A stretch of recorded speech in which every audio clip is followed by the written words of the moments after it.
this video, I'm going to be putting together the focaccia recipe. Here is the recipe, so this is what we will be using.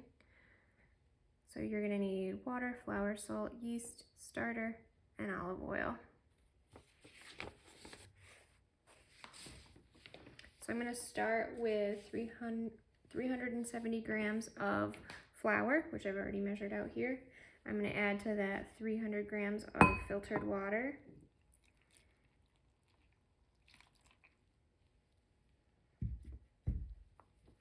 And I'm going to sprinkle in my yeast, 3 grams of yeast.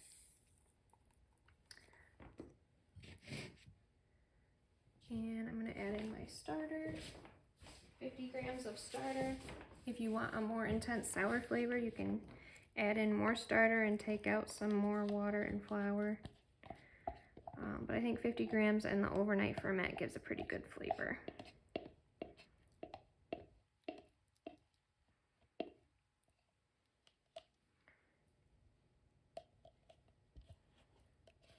So make sure you get all the starter out of there.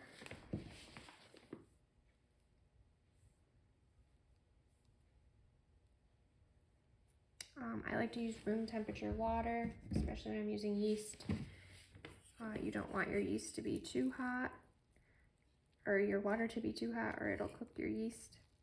I'm going to use my Danish whisk and just mix these ingredients together. We still need to add olive oil and salt, but I like to mix these things together first and then just give that a little bit of time to fully hydrate the flour and get the yeast to start working before we put salt in there.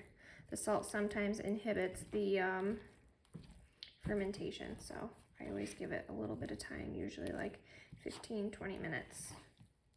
So after I stir this, I'm going to let it set for about 15 minutes, and then I'll be back and put the salt and then olive oil in there. So your dough is going to be very wet, like a normal sourdough type of dough. You want to make sure you get all of that dry stuff in the bottom of your bowl mixed in.